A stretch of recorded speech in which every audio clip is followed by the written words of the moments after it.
രാജ്യത്തിന്റെ പ്രതിപക്ഷ നേതാവ് രാഹുൽ ഗാന്ധി 5 ചോദ്യങ്ങൾ ചോദിച്ചിരിക്കുകയാണ്. രാഹുലിന്റെ 5 ചോദ്യങ്ങൾ കേട്ട് തെരഞ്ഞെടുപ്പ് കമ്മീഷന്റെ കിളി പോയ പോലെയായിരിക്കുന്നു. മറുപടി ഇല്ലാതെയായപ്പോൾ കൊമ്പ് കോർക്കാനാണ് ഇപ്പോൾ നിൽക്കുന്നത്. അതായത് ജനാധിപത്യത്തെ തെരഞ്ഞെടുപ്പ് കമ്മീഷൻ നരേന്ദ്രമോദിക്കു മുന്നിൽ കാഴ്ചവെച്ചു എന്ന് തെളിയിച്ച രാഹുൽ ഗാന്ധിയോട് മാപ്പ് പറയണമെന്നാണ് തെരഞ്ഞെടുപ്പ് കമ്മീഷന് പറയാനുള്ളത്. പക്ഷേ മാപ്പ് പറഞ്ഞ് ശീലം പണ്ട് മുതൽ തന്നെ ബ്രിട്ടീഷുകാരുടെ ഭരണം മുതൽക്ക് തന്നെ ആർക്കാണുള്ളത് എന്ന് നമുക്കെല്ലാവർക്കും അറിയാം. ഇതിനേക്കാളും വലിയ കൊടുങ്കാറ്റ് വന്നിട്ടും മാപ്പ് പറയാത്തവനാണ് ഇന്ദിരയുടെ കൊച്ചുമകൻ. തെറ്റുപറ്റിയെന്ന് തോന്നിയ കാര്യത്തിന് പോലും മാപ്പ് പറയാതിരുന്ന ഒരാളോട് ജനാധിപത്യത്തെ രക്ഷിച്ചതിന് മാപ്പ് പറയണമെന്ന് പറയുന്നതൊരു വിരോധാഭാസം തന്നെയാണ്. അതുകൊണ്ട് തന്നെ നരേന്ദ്രമോദിയുടെ ഏജന്റായി പ്രവർത്തിക്കുന്ന തെരഞ്ഞെടുപ്പ് കമ്മീഷനും രാഹുൽ ഗാന്ധിക്കും ഇടയിലെ തർക്കം അതിരൂക്ഷമാകുകയാണ്. കമ്മീഷൻ രാജ്യദ്രോഹം നടത്തുന്നുവെന്ന് ഇന്ന് പുറത്തുവിട്ട വീഡിയോയിൽ വരെ രാഹുൽ ഗാന്ധി പറയുകയാണ്.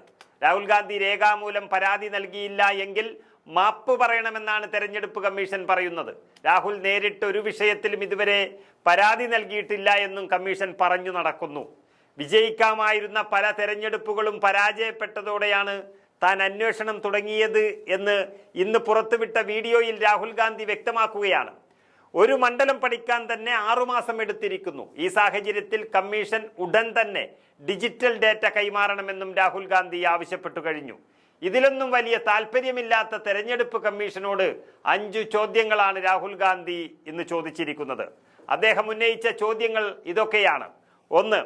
ഡിജിറ്റൽ പതിപ്പുകൾ നൽകാത്തത് എന്തുകൊണ്ട്? രണ്ടാമത്തെ ചോദ്യം, വീഡിയോ ദൃശ്യം നൽകാത്തത് എന്തുകൊണ്ട്?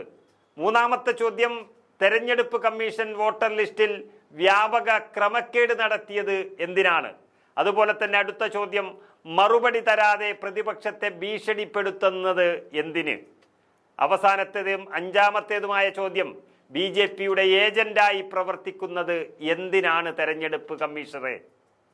ഈ ചോദ്യങ്ങൾക്ക് ഇതുവരെ ഉത്തരം പറയാൻ പോയിട്ട് ആ വഴിക്ക് വന്നിട്ടില്ല തെരഞ്ഞെടുപ്പ് കമ്മീഷൻ. മാത്രമല്ല, രാഹുൽ ഗാന്ധിയുടെ വെളിപ്പെടുത്തലുകൾക്ക് ശേഷം ചില സംസ്ഥാനങ്ങളിലെ ഈ വോട്ടർ ലിസ്റ്റ് തെരഞ്ഞെടുപ്പ് കമ്മീഷൻ നീക്കം ചെയ്തു എന്ന പരാതിയും പുറത്തു വരുന്നു. മഹാരാഷ്ട്ര, ബീഹാർ, ഹരിയാന, മധ്യപ്രദേശ്, രാജസ്ഥാൻ തുടങ്ങിയ സംസ്ഥാനങ്ങളിലെ മുഖ്യ തെരഞ്ഞെടുപ്പ് ഓഫീസർമാരുടെ വെബ്സൈറ്റിൽ ആ പട്ടിക തുറക്കാനാകുന്നില്ല എന്നാണ് ഇപ്പോൾ പരാതിയിൽ പറയുന്നത്. ഒന്നും ഒളിക്കാനില്ലെങ്കിൽ പട്ടിക ഇങ്ങനെ പിൻവലിച്ചത് എന്തിനാണ് എന്നതാണ് രാഹുൽ ഗാന്ധിയും കോൺഗ്രസും ചോദിക്കുന്നത്. ഫാക്ട് ചെക്ക് എന്ന പേരിൽ രാഹുൽ ഗാന്ധിയെ തെരഞ്ഞെടുപ്പ് കമ്മീഷൻ വെറുതെ അപമാനിക്കാൻ ശ്രമിച്ചുകൊണ്ടിരിക്കുകയാണ്. അതിലും പ്രതിഷേധം കനക്കുകയാണ്. ഇന്ത്യ മുന്നണിയെല്ലാം രംഗത്തു വന്നു കഴിഞ്ഞു. നരേന്ദ്രമോദിയും സംഘവുമെല്ലാം പഴയ കാലം മുതൽ തന്നെ നടത്തിക്കൊണ്ടുവരുന്ന തരത്തിൽ വിമർശിക്കുന്നവരെ പരിഹസിക്കുന്ന ഒരു പരിപാടി, അത് ഈ വെളിപ്പെടുത്തലോടെ രാജ്യം തിരിച്ചറിഞ്ഞിരിക്കുകയാണ്. ഏതായാലും തെരഞ്ഞെടുപ്പ് കമ്മീഷനും നരേന്ദ്രമോദിയും തമ്മിലുള്ള ഒളിച്ചുകളി, അവരെ കള്ളവോട്ടിലൂടെ വിജയിപ്പിച്ചെടുത്ത തെരഞ്ഞെടുപ്പ് കമ്മീഷനെ യഥാർത്ഥത്തിൽ പൂട്ടിയിരിക്കുകയാണ് രാജ്യത്തിന്റെ പ്രതിപക്ഷ നേതാവ് രാഹുൽ ഗാന്ധി.